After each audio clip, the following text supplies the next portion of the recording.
Good morning. So, good morning.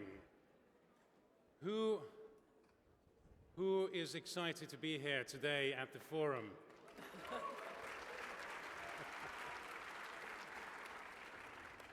Excellent. I think it reflects very much my own excitement about this space and time as well, which is what we're talking about with our panelists in this coming session, in this forthcoming session. Just by a very quick show of hands, who of you is holding a mobile phone right now? Great. The reason I'm asking is because, as we know, mobile phones are very much kind of our disease of the moment, and I just want us to, for the next 30 minutes, see whether we can let go of that addiction, that appendix, that third arm for a few moments, unless you want to take a nice photograph, for us really to think about the really long term. So I'm very happy, I'm very pleased to have seen His Excellency Khalfan's introduction of what will happen in the next year, and also challenging you, what you will be doing in the year until we see one another again. And so now we're going to shift the conversation into a much longer term. But it's also a way for us, as we get into this very long term, to think about how are we more present in the moment and how are we more in the now, understanding that there's a lot of challenges and opportunities to be addressed and to be seized. I would say, at the most elemental, we are a mass of atoms moving through time. So our existence is space moving through time. So we're really four-dimensional beings.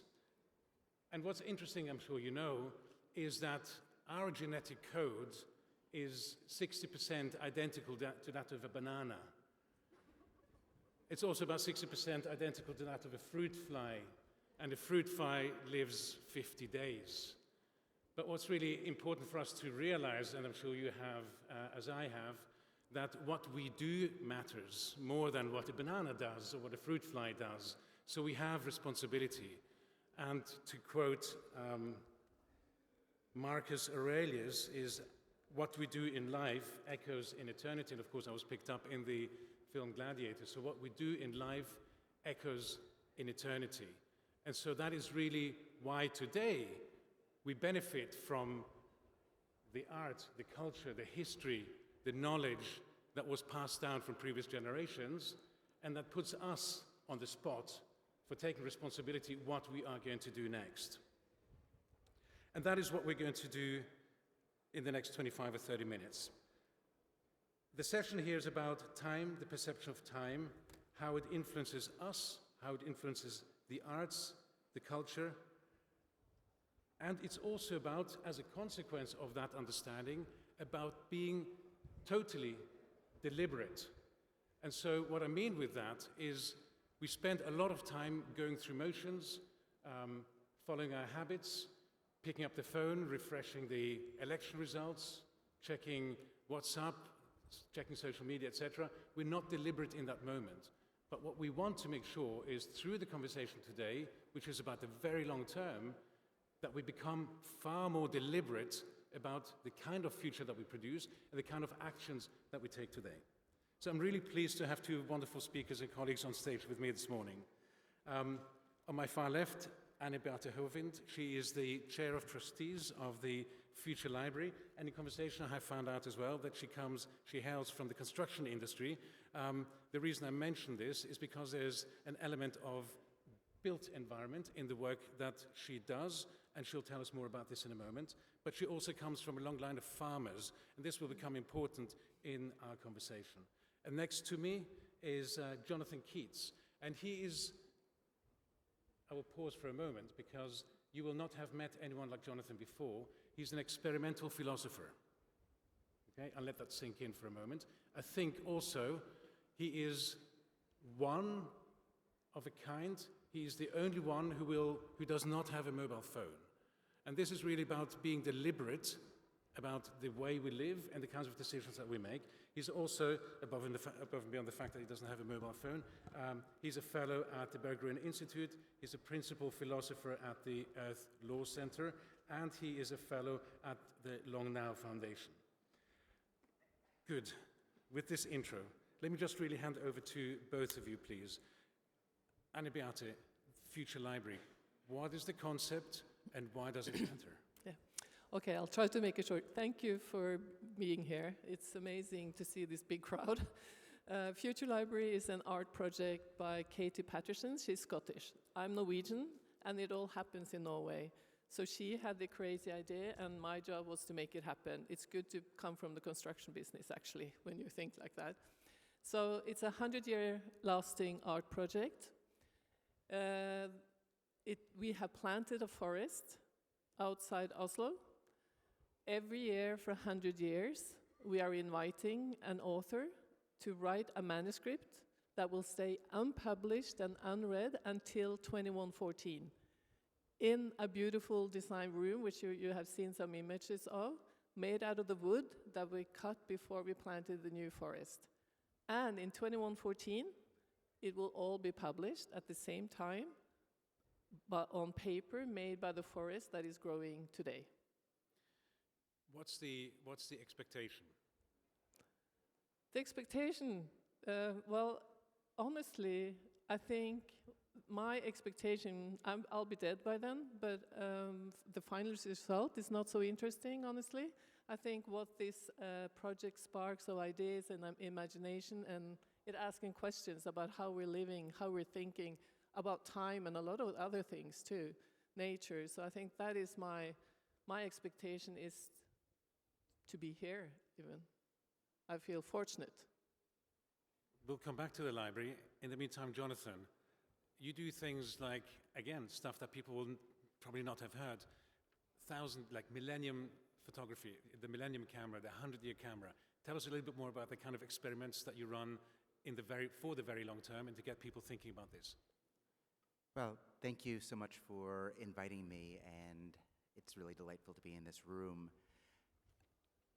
My background is in philosophy, and I've led academia because philosophy seemed too important for philosophers, at least in the academic sense. I really wanted to figure out how to do philosophy in public with everybody, and to do it in the most open-ended way, asking questions.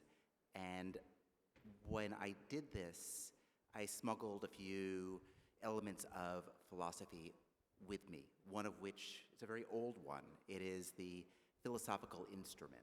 And the philosophical instrument is a way in which physically to grapple with ideas. And I started building various instruments to do this sort of work.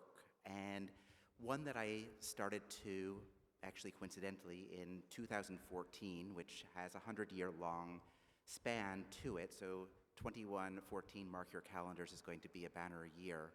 I started to make cameras that have an exposure time of 100 years. And I initially did this in Berlin, which is a city that I was continually visiting and that I was finding every time that I came, it had been transformed yet again, and was being transformed in ways that people who lived there didn't seem really to notice in a way that they were intentional about those changes. And so I thought, what if we were to have cameras that were surveillance cameras, but not surveillance where you're being watched over by your government or your neighbor, but instead surveillance where you're being watched over by those who are most affected by your actions, but least empowered as far as what you do, those not yet born.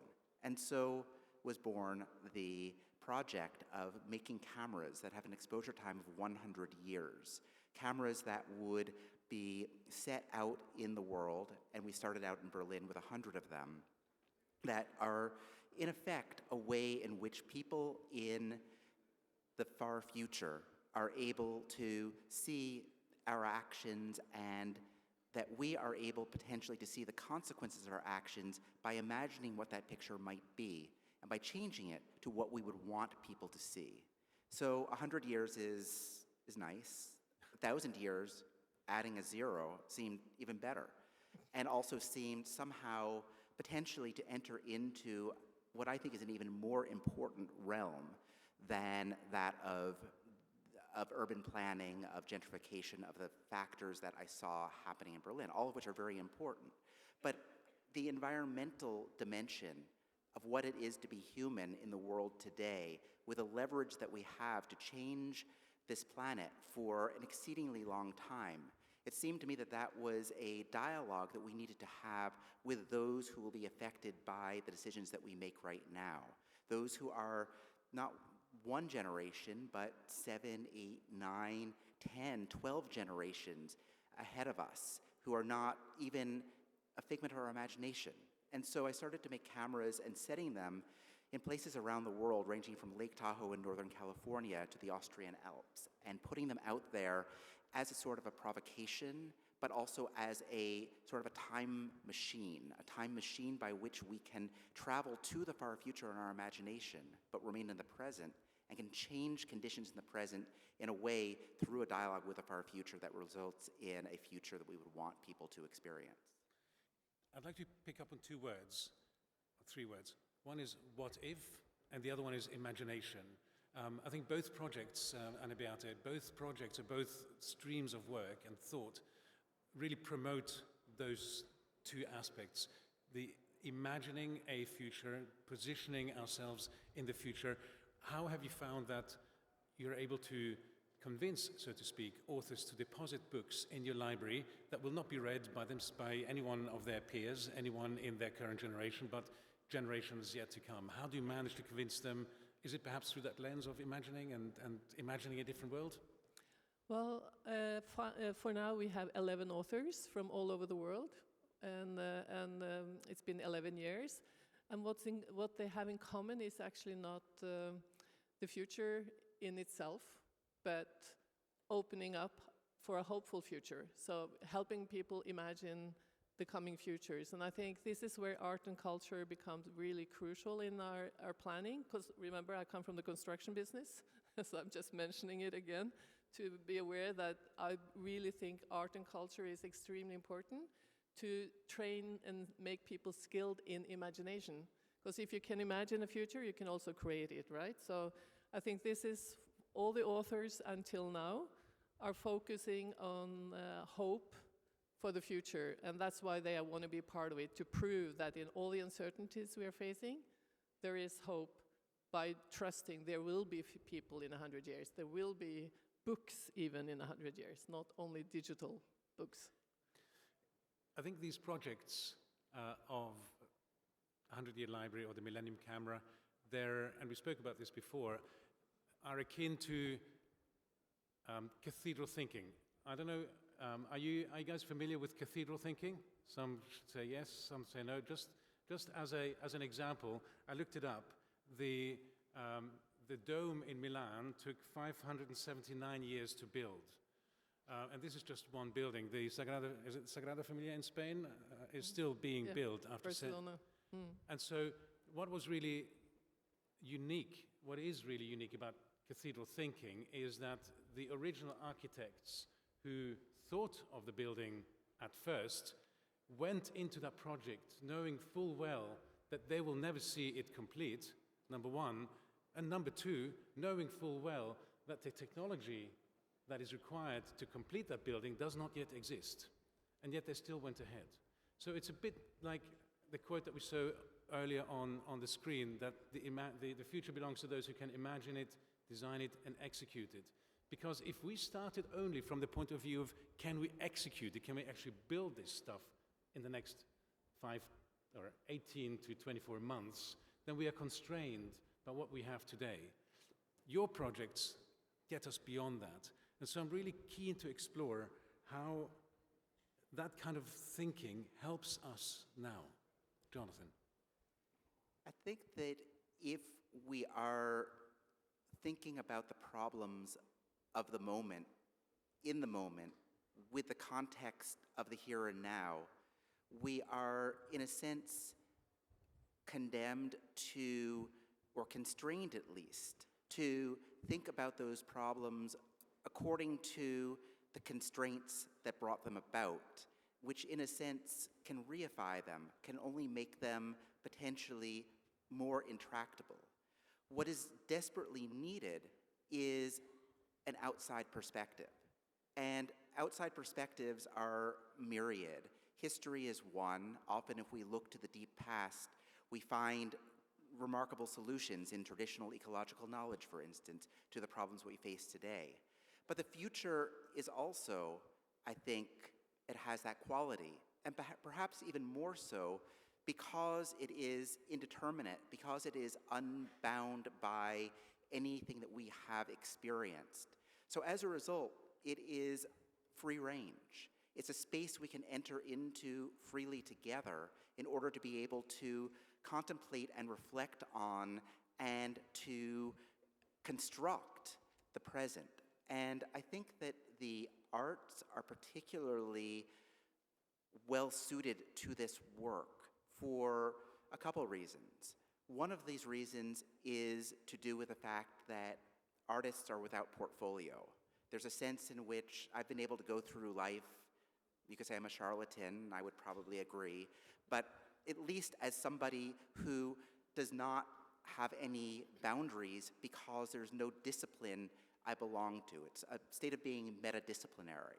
So I think that metadisciplinarity is something that the arts bring us. The other is materiality. The other is that the imagination is a remarkable space, but it's all that much more remarkable when we can be in a shared position as far as the act of imagining is concerned. That is one that we are co-creating. And I think that that happens through the fact that we have bodies. As you said, we're made of atoms. So this embodied self and those around us as people able to live in space and time and to make things and do things that are, in a sense, prototyping tomorrow. This is, I think, a way in which we can potentially be in the far future as far as our thinking is concerned, and yet somehow grounded or moored in the present. Again, a couple of words. Prototyping, enter the space together, co-creating. And these are words that are very consistent with really these long-term projects, these practical utopias that we can imagine. What's been your experience with this collaborative approach that seems to be prevalent in long-term thoughts? I think it's crucial. I think it wouldn't have happened unless we had collaborated transdisciplinary. And I think that's where the beauty in all the works are, actually. So for me, for instance, the artist has the idea, but I mentioned I had to make it happen. So I work with foresters, I work with the municipality in Oslo, which have signed a contract for 100 years. They've never done it before. And also, I come from a farm. I grew up on a farm. It's a very old farm, 14 generations. And even that knowledge I'm taking into this space. See, now I find myself in an urban context. I'm growing a forest. So I'm back in business on the farm. And I'm carrying a lot of immaterial knowledge that I thought was useless for many years, but I understand it's crucial, actually. And I really believe in practical utopias. I've done a lot of visionary work, done strategy processes, imagining visions. I'm not done with visions, but honestly, I love practical utopias, because practical utopias are, for me, dreams within reach, right? So I can create them tomorrow. And I think young people that have a different time scale, understanding of time, they're too busy, you know, they want things to happen faster. I think to bring back the practical utopia thinking is very important for them to believe that they actually have influence in all the questions we are addressing. Practical utopias speak to the sense that we can imagine something which lives in the future, which is visionary. It's a utopia out there. But it also needs to be very practical. It needs to be tangible. Yeah. It needs to be something that, as you would say, Jonathon, is shovel-ready. So if you think about the long term, you've got to have something that is shovel-ready. Otherwise, it's just a thought exercise. How do you think about what can be learned from failure as we move through time into a very long, distant future? Well, failure is really, I think, only possible And I feel that failure is highly generative, so I speak of failure with great affection. I think that we need much more of it in ways that we are able to learn from it.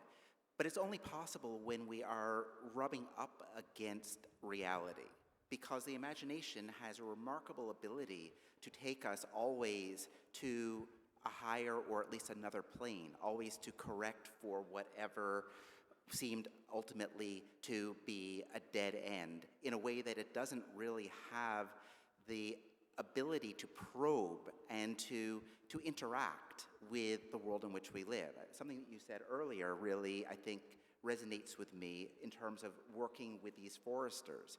Because I often work with bureaucrats of various kinds. Right now, I'm working with the legal department at the Los Angeles County Museum of Art as we try to figure out for a camera that will take 10 exposures over 10,000 years, the first movie camera that uses the technology that I've developed, that somehow needs to fit in with their practices, with their requirements. And this is funny, of course, or at least I find some comedic relief in it, but I think it's also a way in which to interrogate or to at least enter into conversation with the systems that we currently have and how those systems have affordances, how they have capacities that go beyond simply being able to cope with or contend with the present.